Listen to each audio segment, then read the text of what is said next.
जय हिंद साथियों, आप सभी का the future creators YouTube channel में स्वागत और अभिनंदन करता हूं। साथियों, लगातार the future creators YouTube channel supreme court का जो निर्णय आया 1 सितंबर को, उस निर्णय के विरुद्ध आप सभी शिक्षकों के साथ लगातार उस दिन से लेकर आज तक खड़ा रहा है। लेकिन साथियों, आज आप लोगों के लिए मैं एडवोकेट बजरंग सर को पुनः वापस लेकर आया हूं। और साथियों, आज का विषय यह है कि टेट अनिवार्यता खत्म करने का जो उपाय है वो रिव्यू पिटीशन। साथियों, नौकरी बचाने का अब ये आखिरी मौका। सभी शिक्षक संगठन एक होकर अब इसी रास्ते पर निकल पड़े हैं। तो साथियों, आज बजरंग सर आप लोगों को इस प्रमुख बिंदु पर विस्तृत चर्चा करेंगे। और आप सभी लोग ध्यान रखना, वीडियो खत्म होने के बाद इस नंबर पर आप सभी एक एक व्यक्ति व्हाट्सएप पर मैसेज कर देना। हम लोग पूरी लड़ाई करने के लिए एकजुट हो गए हैं, तैयार हो गए हैं। अब मैं मंच पर बजरंग सर को आमंत्रित कर रहा हूं कि सर आप मंच पर आए और हमारे जो जुड़े हुए शिक्षक बंधु हैं उनको टेट की अनिवार्यता खत्म करने का सभी उपाय से अवगत कराएं। बहुत बहुत धन्यवाद विपेश जी। और आपके जितने भी व्यूअर्स हैं, जितने भी हमारे अध्यापक बंधु हैं, काफ़ी दिनों से, लगभग पिछले 1 महीने से बहुत परेशान है जब से ऑनरेबल सुप्रीम कोर्ट का जजमेंट आया टेट की अनिवार्यता को लेके कि अगर आप टेट नहीं क्वालिफाई करेंगे तो आपकी नौकरी चली जाएगी। ठीक है, अगर नौकरी नहीं जाती है, 4-5 साल बचे हैं, तो फिर आपको प्रमोशन वगैरह आपका वहीं पे रुक जाएगा, ना प्रमोशन मिलेगा ना इंक्रीमेंट मिलेगा, वो सारी चीज़ें हैं आपकी। ठीक है, क्या होगा क्या नहीं होगा, सरकार जा रही है, सरकार गई है, वो सारी चीज़ें छोड़ दीजिए। आप शिक्षक संगठन भी जा रहे हैं, लेकिन आप सभी को, जितने भी लोग अभी वीडियो को देख रहे हैं, अगर आप इससे प्रभावित हैं, अगर आप इस निर्णय से प्रभावित हैं, तो आपको व्यक्तिगत तौर पर भी सुप्रीम कोर्ट जाना चाहिए। किसी को देखने की अब ज़रूरत नहीं है, किसी को कि सामने वाला जाएगा तब मैं जाऊंगा रिव्यू पिटीशन डालूंगा, क्योंकि आपको एक संवैधानिक अधिकार मिला हुआ है। आपको एक ऐसा अधिकार मिला हुआ है जो आपको संविधान ने दिया है, और सिर्फ संविधान ने ही नहीं दिया, ये नेचुरल जस्टिस की बात होती है कि अगर कोई व्यक्ति किसी भी कोर्ट के निर्णय से संतुष्ट नहीं है या वो उस निर्णय से प्रभावित है, तो 1-2 मौका उसको और मिलता है। वो रिवीजन होता, रिकॉल होता है, रिवीजन होता है, रिव्यू होता है, बहुत सारी चीजें होती हैं। तो आप सबको विशेष करके ये ध्यान देना है कि अब सुप्रीम कोर्ट में देखिए, जो रिव्यू पिटीशन का लिमिटेशन पीरियड होता है वो 30 दिन का होता है, अर्थात आपको जजमेंट पास होने के 30 दिन के भीतर आपको रिव्यू पिटीशन डालना होता है। तो मुझे जहां तक पता है कि लास्ट मंथ ये आया था, लगभग 1 महीने होने को हैं। तो आप लोग जितना जल्दी से जल्दी हो सके, आप लोग किसी भी एडवोकेट की मदद से ऑनरेबल सुप्रीम कोर्ट में अपना रिव्यू पिटीशन जरूर डाल दीजिए। आप अपना रिव्यू पिटीशन जरूर डाल दीजिए, क्योंकि ये आपके लिए ही फायदे की बात है। अगर आप ये सोचेंगे कि मेरा खर्चा हो जाएगा, वहां पर मुझे कुछ नहीं मिलेगा, तो भैया नौकरी चली जाएगी, तो फिर क्या करोगे, है ना। अब जो वकील कोई भी केस करेगा तो वो तो अपना फीस लेगा ही लेगा, तो उस फीस से मत डरिए, और वो फीस दे के आप लोग ये जो रिव्यू पिटीशन है इसको डाल दीजिए। शिक्षक संगठन डाल रहे हैं, अगर आप उनके साथ डालना चाहते हैं आप उनके साथ जुड़ के डाल दीजिए, लेकिन अपना नाम उस पर जरूर डलवा लीजिए। अगर आप अकेले से करना चाहते हैं तो आप अकेले से भी कर लीजिए।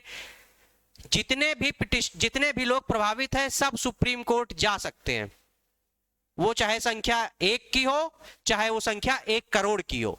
ठीक है, ये सबका मौलिक अधिकार है कोर्ट पे पहुंचने का, तो इससे आपको कोई रोक नहीं सकता।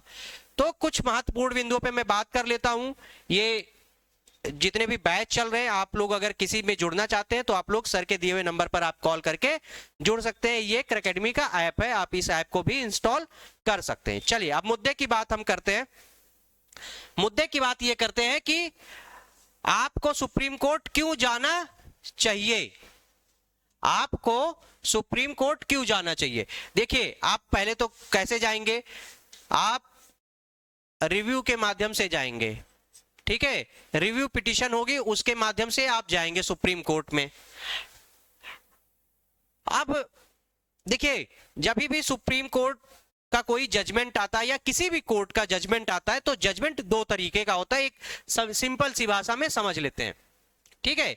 जजमेंट जो होता है आपका वो दो तरीके से होता है, मतलब उसका जो क्षेत्र होता है वो दो होता है। अब कैसे होता है?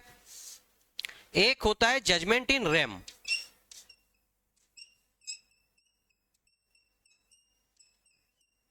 जजमेंट इन रेम, बीच में डैश रहेगा, ठीक है, जजमेंट इन रेम। और दूसरा होता है जजमेंट इन पर्सोनम,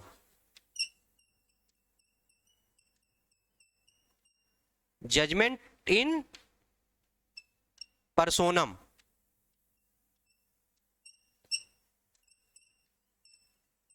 ठीक है, अब ये दो तरीके के जजमेंट होते हैं। ये जो पहला होता है जजमेंट इन रेम, जब भी कोई जजमेंट आता है तो उसके दो नेचर होते हैं, जैसे मैंने बता दिया, एक जजमेंट इन रेम और एक जजमेंट इन पर्सोनम। तो जो रेम की प्रकृति होती है वो सभी व्यक्तियों पर लागू होती है ना, उस जितने भी लोग उसमें शामिल होते हैं सब पर लागू होता है। जैसे अभी आपका टेट का ये जो सुप्रीम कोर्ट का जजमेंट आया, इसका जो नेचर है वो क्या है? जजमेंट इन रेम है। इसमें सारे लोग प्रभावित होंगे, चाहे वो इस पे पार्टी थे या नहीं थे। तो जजमेंट इन रेम जो होता है, इसकी प्रकृति यही होती है कि चाहे आप उस केस में पार्टी हो या ना हो, लेकिन आपको फायदा या नुकसान दोनों होगा, ठीक है। दूसरा होता है जो सेकंड टाइप का है, वो होता है जजमेंट इन पर्सोनम। जजमेंट इन पर्सोनम को सिंपल सा ऐसा समझ लीजिए कि इसमें जो पार्टी जब भी कोई ऐसा किसी भी ऐसी अपील में या किसी भी ऐसे केस में जब भी कोई ऑर्डर ऐसा पास किया जाता है जिसका नेचर जजमेंट इन रेम होता है, तो उसमें जो पार्टी होता है केस में या पिटीशन में या अपील में, वही सिर्फ प्रभावित होता है, बाकी प्रभावित नहीं होते। अब अगर आप रिव्यू पिटीशन फाइल करेंगे, ठीक है, अगर आप रिव्यू पिटीशन फाइल करेंगे तो दो चीजें हो सकती हैं, या तो इसका नेचर जजमेंट इन रेम आएगा या पर्सोनम आएगा। ये कोई नहीं कह सकता जब तक ऑर्डर या जजमेंट पास नहीं हो जाता तब तक। अगर जजमेंट इन रेम आता है तब तो आपको फाइल करने की कोई जरूरत नहीं है, मतलब तब तो आपको वैसे मिल जाएगा। लेकिन अगर जजमेंट इन पर्सोनम हुआ तो फिर आपको फायदा नहीं मिलेगा अगर आप पिटिशनर नहीं है तो। कहने का अर्थ समझ गए?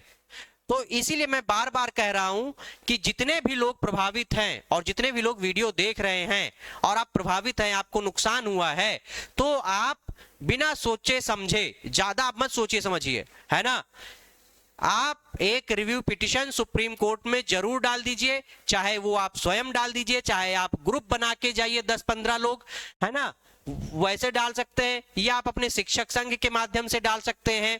जैसे भी आप लोगों की जो कार्यशैली हो या जैसे भी आपका संगठन हो, आप कर सकते हैं। बट इसमें आप लेट मत करिए, क्योंकि ऑलरेडी लेट हो चुका है। अब मुझे लगता है 2-3 दिन का समय और बचा है आपके पास, लेकिन उसके बाद भी कुछ समय मिल जाएगा, वो अलग चीज होती है।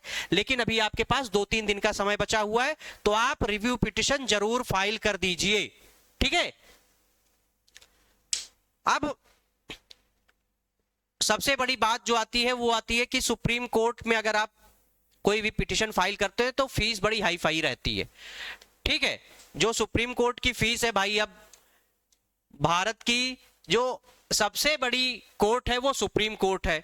अब वहां पे जो अधिवक्ता आपका केस देखेंगे तो उनकी फीस बहुत ज्यादा होती है, मतलब 50,000 से लेके अनलिमिटेड होती है ना। अब आपको जिसको मन करना है वैसे करिए, चाहे कपिल सिब्बल को करना है, संजय खत्री को करना है, अजय श्रीवास्तव को करना है, अगर आपको किसी भी सुप्रीम कोर्ट के जजेस को करना है तो इनकी फीस बहुत ज्यादा है ना, मतलब 10-10 लाख रुपए, 5-5 लाख रुपए पर हियरिंग लेते हैं।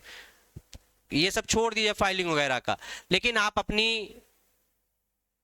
जैसे आपकी कैपेसिटी हो, मैंने बताया कि 50,000 से लेके 50K से लेके अनलिमिटेड होता है, कुछ भी होता है, ठीक है। तो आप डाल दीजिए, बहुत ज़्यादा आपका खर्चा नहीं आने वाला है, क्योंकि अगर एक बार आपकी नौकरी चली गई तो चली गई, फिर वापस नहीं आएगी, फिर आप कोर्ट जाएंगे, वही काम आप फिर से करने वाले हैं। लेकिन अब आप लेट मत करिए, अब आप जितना जल्दी हो सके आप रिव्यू पिटिशन जरूर डाल दीजिए, ठीक है। अगर आपको नहीं समझ में आ रहा है तो मैं आपको इसमें गाइड कर सकता हूं, और मैं अपना नंबर लिख देता हूं इसके माध्यम से आप मुझे संपर्क कर सकते हैं, और अगर आप चाहेंगे तो आपकी रिव्यू पिटिशन भी हमारे माध्यम से भी डल जाएगी, ठीक है।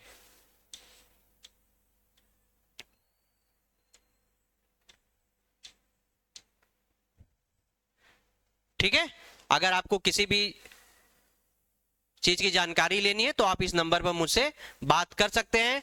मेरा नाम